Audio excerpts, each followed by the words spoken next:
Welcome to Sandy Says. Today we are going to learn about anosognosia and what people can do when a family member or friend doesn't have insight into their severe brain disorder. I am interviewing Dr. Xavier Amador, who, according to the Leap Foundation for Research to Practice website at lfrp.org, where he is CEO, is a world-renowned clinical psychologist and leader in his field. As stated by the website, he has authored over 120 peer-reviewed articles, and he has assisted as an expert for the government, the health field, and news. Thank you for joining me today, Dr. Amador. Happy to be here. So what is anosognosia? Most people think of, when they think of denial in persons with schizophrenia, schizoaffective, and bipolar disorder, they're actually really encountering not denial, but another symptom of these brain disorders called anosognosia. And, we first learned about anosognosia in the context of persons with stroke and other kinds of serious brain injury in the neurological realm. And what we discovered, is that people with unawareness, for example, of paralysis following a brain damage, an insult to the brain, paralyzed, wouldn't even know it, had complete blindness to the fact that they were paralyzed. And I was working in a neurology unit in a hospital when I was doing my externship way back in 1989. And I thought, these patients that I'm working with, these neurological patients, sound a lot like so many people I've worked with schizophrenia, schizoaffective, and bipolar disorder. They sound a lot like them when they say, I'm not sick, there's nothing wrong with me. They come up with many different ideas about, for example, why their family's telling them to get treatment. They come up with different ideas about why they're in the hospital. So long story short, anosognosia looks like denial, but it's not. It's a symptom of these brain disorders. Okay, that's a great explanation. So how did this symptom affect your relationship with your brother who had schizophrenia? Great question, Sandy. My brother Henry, who was 8 years older than me, first became ill with full-blown psychosis. He had hallucinations, he heard voices, he had delusions. And I was 21 at the time, he was in his late 20s. And I remember trying to get him help, trying to convince him that he wasn't thinking, straight, he wasn't thinking clearly. The hallucinations were a symptom of some kind of psychiatric illness. And his answer to that was, "You're the crazy one, not me." I wasn't calling him crazy. I was saying, "You've got a psychiatric illness that you need treatment for." And we argued for about a week. The arguments were soft at first and kind. I was trying to be compassionate. But after a few days, I got frustrated, like a lot of family members do, and clinicians do as well. I'm also a clinician, a psychotherapist, and we get frustrated when we're trying to help someone and they want no part of the help we're offering.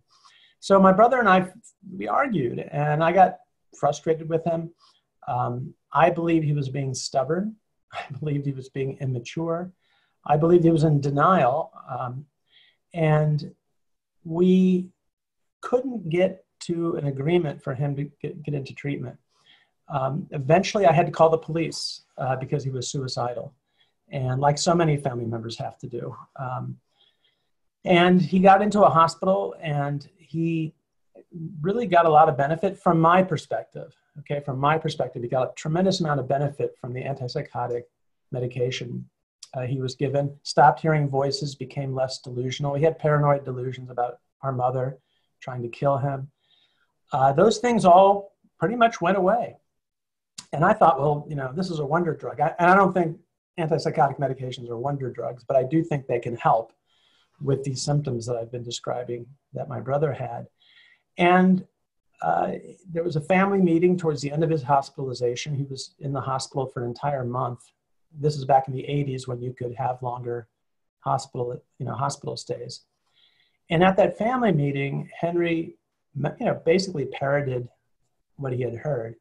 He said, yes, I've got schizophrenia. Yes, I need medication, probably for the rest of my life. And yes, I will take it. When we got home, where do you imagine I found his bottle of antipsychotic medication? Do you have a guess? Yeah. Yeah. In the trash can. Right, right. So I fished the bottle out of the trash can. I walked to his room, I knocked on the door, and I said, what's going on? And he said, well, I needed it then. I don't need it now. There's nothing wrong with me. And that started, to answer your question, how did anosognosia affect my relationship with Henry?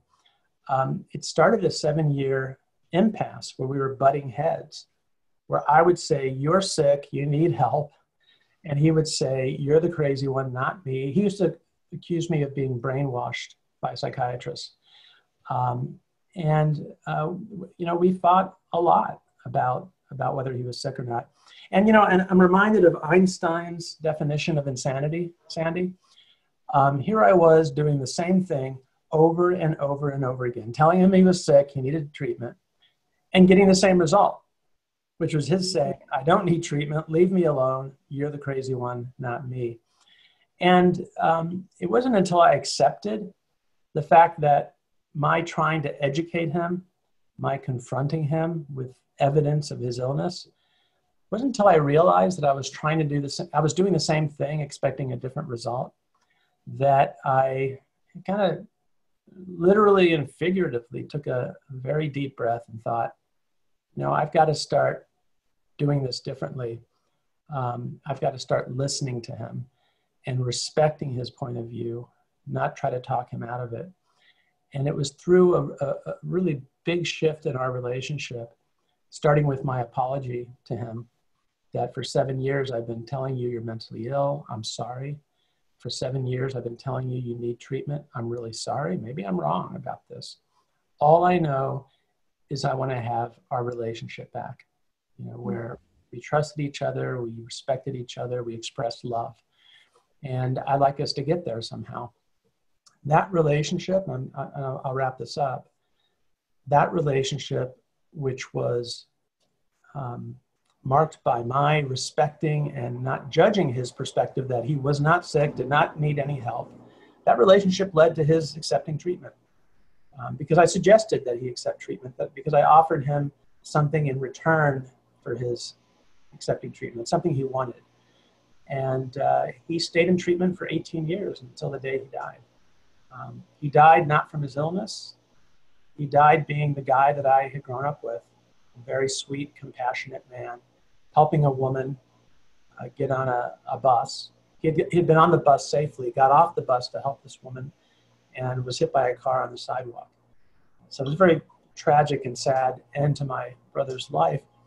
But, that day, as in, many years previous, he was living a meaningful life. He was in treatment.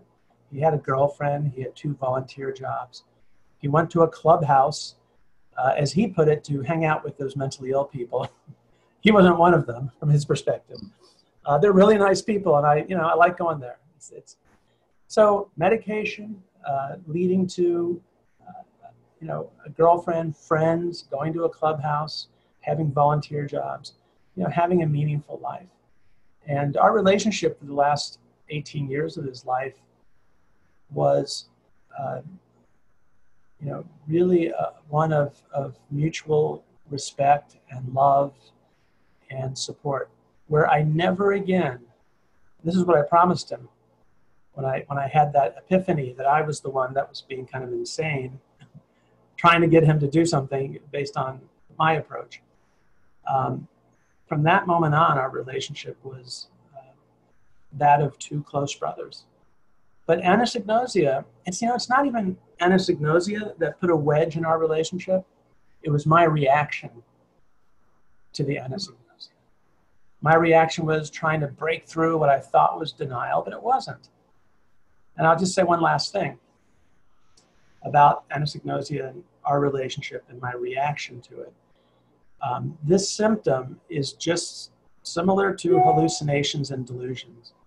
And I would never dream of telling anyone, including my brother, just stop hallucinating. Mm-hmm. Just stop having anosognosia. Right. It's a symptom. It's not a choice. That's a wonderful story, and I'm so glad you were able to work with him and help him. What is your most proud moment in your tremendous work and research? It's funny, you sent me the questions ahead of time, and I thought, what am I going to say to this? And I realized that my proudest moment is when I called my brother 7 years into his illness, and I apologized. I got humble, and I said, I'm not going to try to convince you of anything. I'll never again tell you you're mentally ill and need treatment. And I kept that promise. And that I want our relationship back. I think that's my proudest. It's a really interesting question when you asked it. It's just, again, now. For sure, that's my proudest moment, because I got my brother back. We got each other back. And that led to his accepting treatment for an illness he was certain he didn't have. Yeah. Well, I've read your book, I'm Not Sick, I Don't Need Help, and I attended a LEAP training conference. LEAP stands for Listen, Empathize, Agree, and Partner. Probably what stayed with me the most was seeing such an accurate example of somebody with anosognosia. I have schizophrenia, and though not medically compliant all the time, I always knew something was wrong with me. Who do you think the training helps the most, as you recommend it for family, health professionals, and criminal justice professionals? I think it helps everybody. It helps police officers and judges to have sort of an open hands and an open heart to the person who is either in their courtroom, or if it's a police officer they're encountering out on the street or their home. It helps them to listen. For therapists as well, stop educating, start listening, start respecting. To answer your question, I think who it helps the most are the people on the front lines. And that's the family that loves the person who has the illness. I think it really helps families the most. At least that's the feedback I've gotten. Can you use LEAP only with people with anosognosia?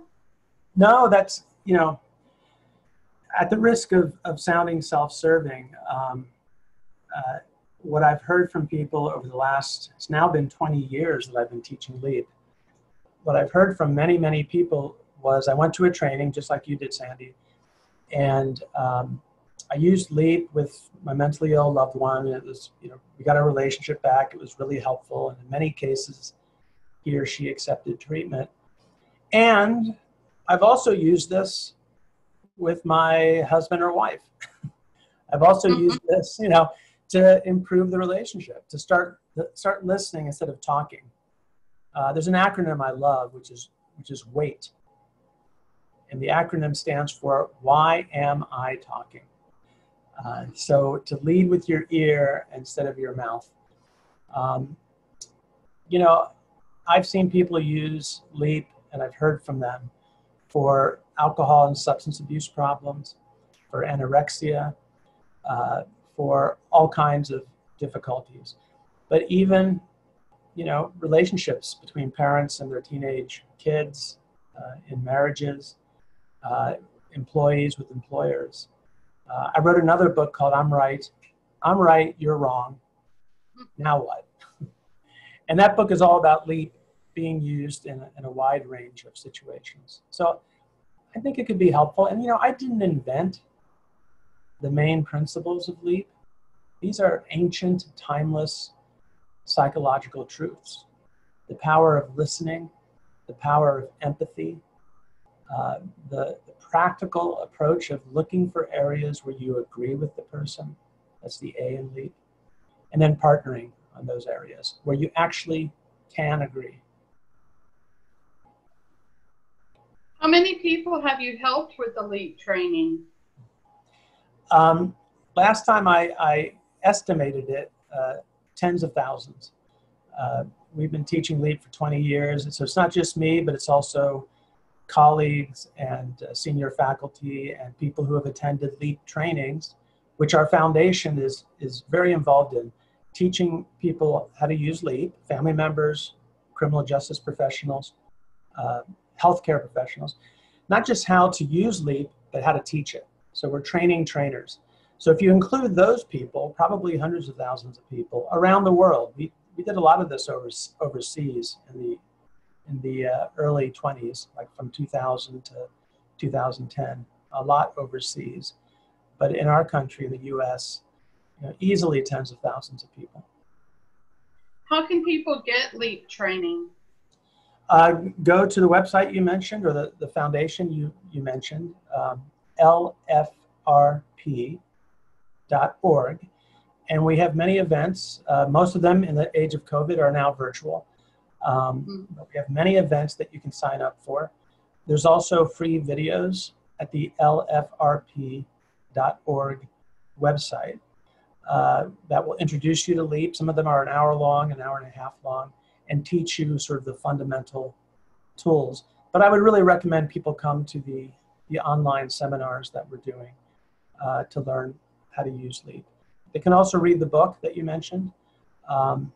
That certainly teaches LEAP in some detail. What can a person do after completing LEAP training? I know it doesn't end there. As I recall, you have the opportunity to, like you said, train the trainer. Mm-hmm. Yeah, once you've completed LEAP trainings, I think two things can happen. One is, and this is just, my wish, is that if you do a LEAP training, if you participate in one, that you would take that next step of learning to become a trainer. We're trying to give this away. The other thing is to begin to use LEAP in your daily life, and not just with your mentally ill loved one. I mean, you'll learn it better if you're using it with your son, your daughter, your partner, your employer that you're having a conflict with. And I'll say one last thing about what can you do after you learn LEAP, which is practice, practice, practice, and practice with with somebody else. Because learning LEAP, learning this approach is just like learning a new foreign language.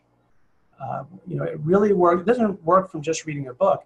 You have to actually have, if you're learning Spanish, conversational Spanish. You have to immerse yourself in interacting with other people who are speaking that language and practicing. So practicing not just in your head, not just with note-taking, but practice with other people. That's what you can do after you've been trained in LEAP. And what do you think of SARDAA's project of reclassifying schizophrenia as a neurological brain disorder? I really like it a lot. Schizophrenia has a lot of stigma, that term, attached to it. It's also imprecise. I would like SARDAA to think about talking about schizophrenia as a neurodevelopmental brain disorder. That's my particular preference, because it is a lot like Alzheimer's, although schizophrenia doesn't have to be a deteriorating illness. But it's like Alzheimer's or Huntington's disease or Parkinson's, in that the person doesn't show symptoms until a certain point in their life. So it's developmental, it's neurodevelopmental. But I really love what SARDAA's doing. I think it's really important. I think a brain-based label is a label that makes the most sense. Okay. How do you think that reclassification will impact your training people in the LEAP method? Oh gosh, I think it would help tremendously, because one of the things that we do in our LEAP trainings is first introduce participants, people who are trying to learn LEAP. We spend almost half of the time that we have with them educating them about anosognosia, that it's not denial that you try to educate and break through.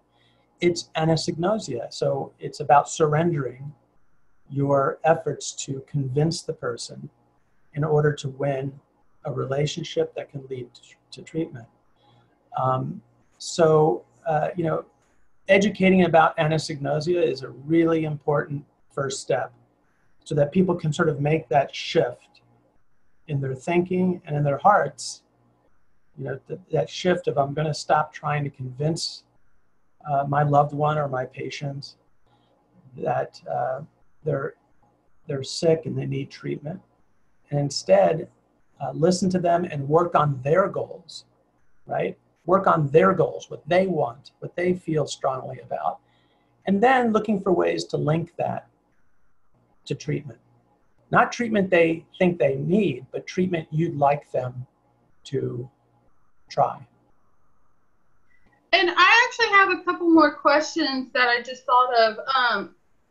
Is there a partial anosognosia? Because I was, with my experience, I knew so. I mean, I went through 10 years until, finally got on clozapine, but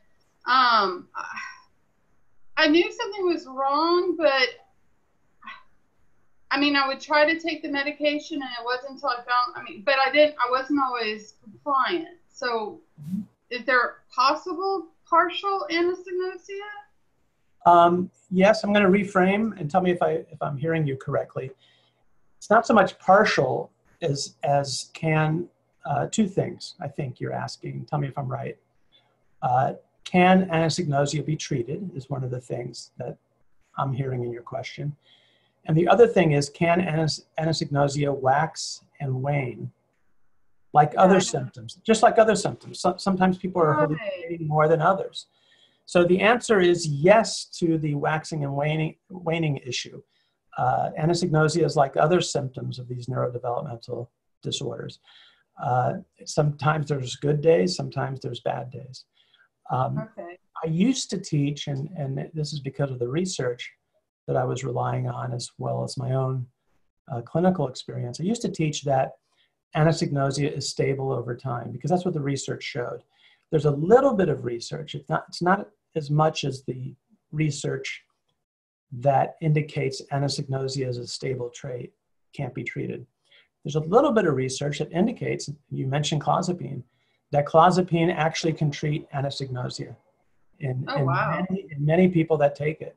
So I don't know if that's what happened to you, but I'm not surprised to hear your story, because I've heard it many, many times before, that it wasn't until I got on clozapine that I suddenly, I finally started to see things the way that people around me were seeing it, that I would benefit from treatment. And maybe I have this illness. Yeah. Also, I was reading on social media, they had the new American Psychiatric Association guidelines, which I was really excited to see, because, we try to work with clubhouses and with early psychosis treatment centers. Do you ever get involved working with those? Oh, yeah, quite a bit, quite a lot. First of all, early treatment, the research is abundantly clear, helping people early on with the onset of the illness. Some research even indicates before the onset of the illness, so identifying people who are at high risk. Maybe they have 1 or 2 first-degree relatives with schizophrenia. We know or bipolar disorder. We know there's a strong genetic contribution. So identifying people even before they're symptomatic and providing them with treatment, but especially in that first year when they, are exhibiting the full-blown symptoms of, mania, depression, psychosis. Treating people in that first year makes a tremendous difference for them over the course of their lifetime. Yeah. And what more needs to be done? Education, and then some education, especially of healthcare professionals. I'm going to just pull out I wasn't planning on doing this, but this is the DSM-4, and in it, we talk about anosognosia, and yet most psychiatrists and therapists don't know about it. The DSM-5, which I happen to also have, which is the current diagnostic manual for mental disorders, elaborates even further about how common anosognosia is, how it is the top predictor of who will refuse medication, or if they start medication, will drop out. So, getting professionals to open up these books, getting them to learn the research, getting them to start thinking about, does it make sense that this is denial that I'm confronting? Or does it make more sense that this is a symptom of a neurodevelopmental disorder, a symptom just like hallucinations, delusions, thought disorder? Yeah, so do you ever work with the assistive outpatient treatment programs, or? I do, and the focus of my work with people who are involved in AOT, assisted outpatient treatment, is helping them to listen. Like I said earlier, not only listen to the person that's been subjected, and that's how they feel about it, to an outpatient treatment order. That's how they typically feel about it. You know, something's being done to me that's bad. To empathize with that, to say things like, if I were in your shoes, I'd be angry too. If I was experiencing what you're experiencing, I'd be demoralized and depressed about it too. To listen to their feelings, to empathize with those feelings, and to what end? To create a relationship with the person where they feel heard, and they feel respected and not judged. So in AOT especially, because, and inpatient settings where someone has a treatment order, helping them know that they're not alone, that you get it, that if you were in their shoes, you'd be angry too. And then you do get to give your opinion. Part of LEAP is to get the other person interested in your opinion. And then when you give your opinion in an assisted outpatient treatment setting or involuntary treatment in hospital, they start to ask me, well, what do you think? And then I apologize for what I think. We teach this in LEAP.